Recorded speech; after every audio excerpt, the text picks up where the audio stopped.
So let us now discuss the three unities. The topic, I think, which is prescribed not only here in this university, but in other universities also at UG level and also at post graduation level. So the term three unities means the unity of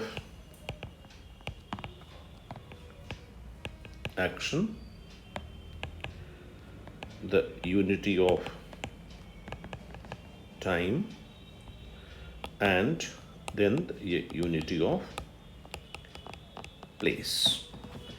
So these are the three unities. When you say the three unities, we mean the unity of action, the unity of time, and the unity of place.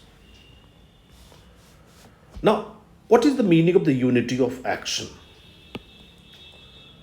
Unity of action means a play should have one single plot or action. This is the meaning of unity of action. One single plot or action. What is this unity of time? The action in a play should not exceed the single revolution of sun. 24 hours time. And what is this unity of place? A play should cover a single physical space.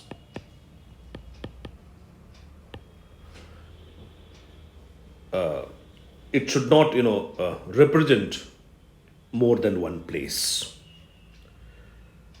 So, what is this unity of action? A play should have one single plot or action. Unity of time, the action in a play should not exceed the single revolution of the sun. And the unity of place means a play should cover a single physical space. Now, before I proceed further, I would like to tell you about Aristotle. You see, Aristotle is a famous Greek philosopher, and he wrote Poetics. This text is very important, and you have already studied the two terms, one catharsis and other hamartia, and they are used in this text. In this text, there are so many chapters.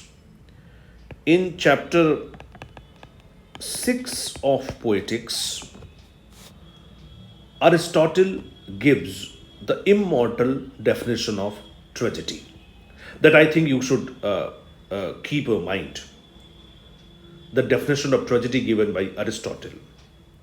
Aristotle says in chapter 6 of Poetics, the tragedy is an imitation.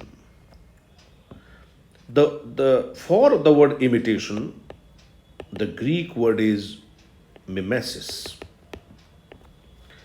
So tragedy is an imitation or mimesis of an action. Look at this word.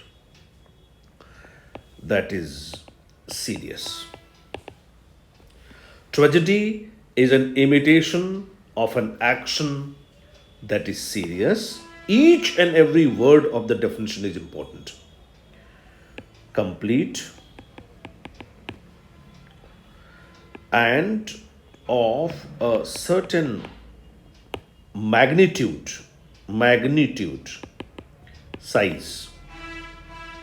And then in the end of that, he says, through pity and fear, effecting the proper purgation, means, as he uses the word, catharsis of these emotions. This is the definition. The tragedy is an imitation of an action that is serious, complete, and of a certain magnitude through pity and fear, effecting the proper purgation or catharsis of these emotions. Now, this concept of three unities, it is, as I have just told you, arise from Aristotle's discussion of ancient Greek tragedy. And as I have just told you that in Poetics, he gives this immortal definition of tragedy. The Poetics, which was written around 335 BC, this text, Poetics, is based on Aristotle's analysis of the plays of three important Greek writers, Greek tragedians. So, as I've just told you, that this text, Poetics, was written around 335 BCE, and it is based on Aristotle's analysis of the plays of three Greek writers. And these three Greek writers are Aeschylus, Sophocles, and Euripides, and some other playwrights, all of whom wrote their plays 100 years or more before Aristotle wrote Poetics. Sophocles is important, is known for his famous play Oedipus Rex, which Aristotle considers a near perfect tragic play. It was written about, say, 429 BCE.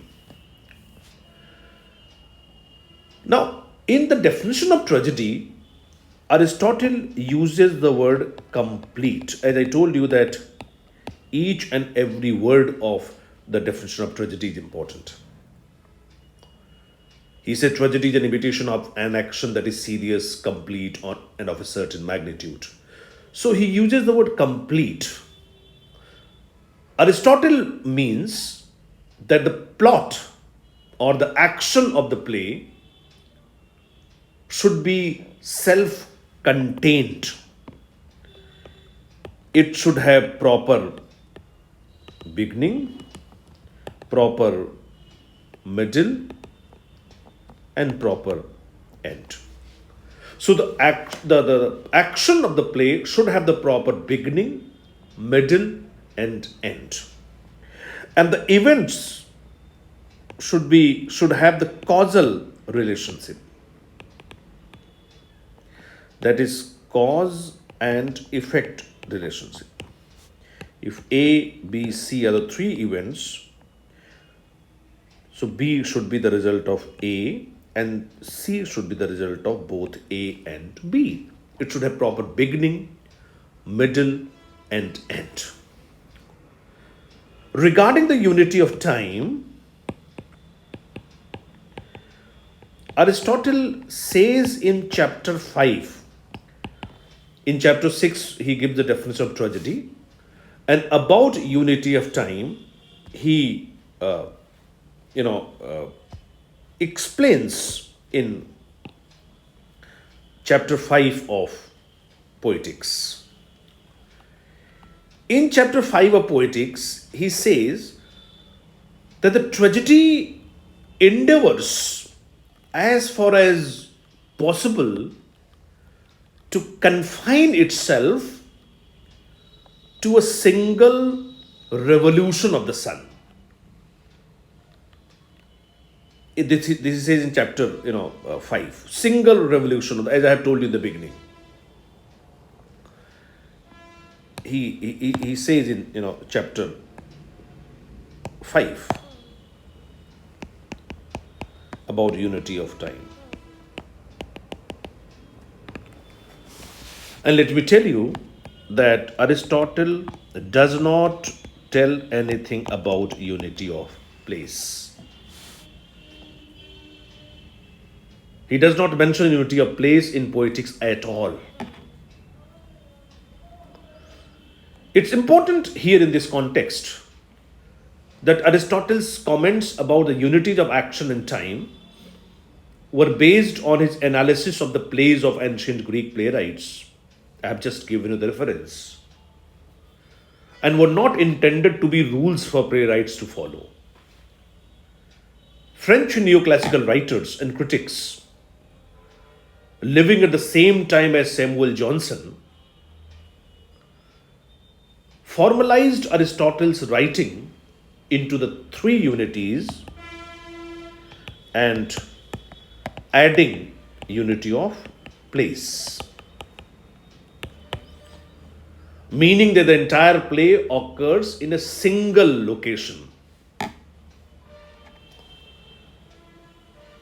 Now, so the three unities means unity of time, place, and action. Let me tell you here that the unities were of much less concern during Renaissance England.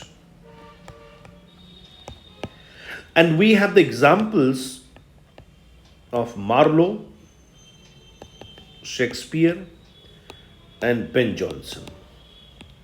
Ben Jonson, a Jacobean writer, and these Elizabethan writers, for them, unities were of much less concern.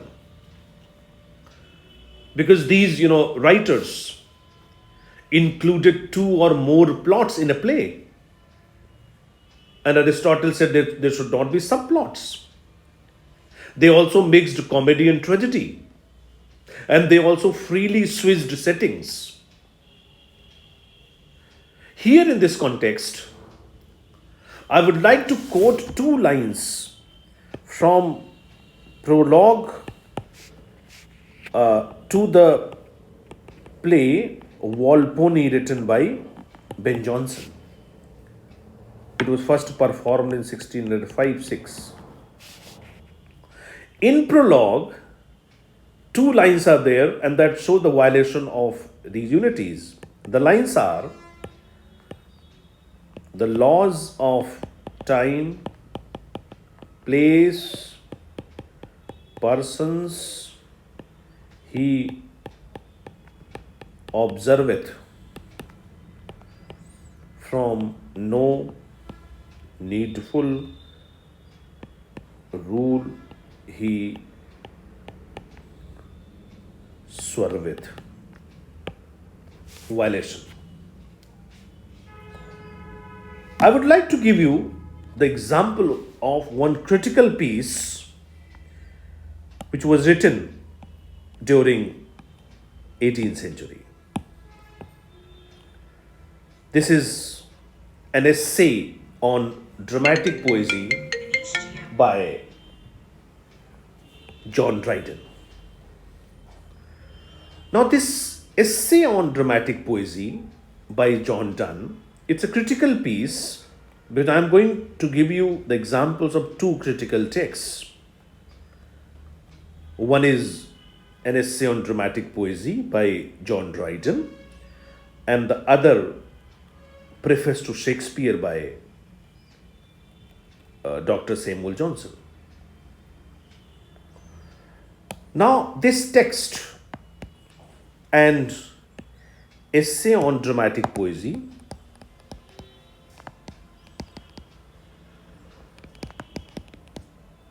by John Dryden, the concept of three unities find a vivid expression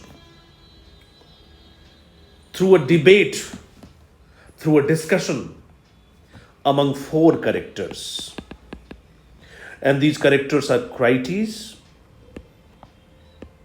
Eugenius, Lycidius, and Neander. Out of these four characters, Crites overrates the ancients for their adherence to the three unities. And Neander, who is the mouthpiece of Dryden himself, Dryden expresses his views through the character of Neander. He defends its violation by the moderns, especially Shakespeare. Now, if you read Preface to Shakespeare by Dr. Johnson, Preface to Shakespeare, Johnson argues on a technicality that Shakespeare's comedies and history plays are not tragedies and therefore not subject to the unities. Johnson readily admits, however, that Shakespeare's tragedies clearly violate the unities of action, time, and place. But Johnson believes, as did Aristotle, that a unity of action was the most important and only essential unity of a tragic play. Johnson argues that even though there were sometimes multiple subplots in Shakespeare's tragic plays, the subplots nevertheless contributed directly to the action of the play. And as I have told you in the beginning, that for Aristotle, it is plot. He says plot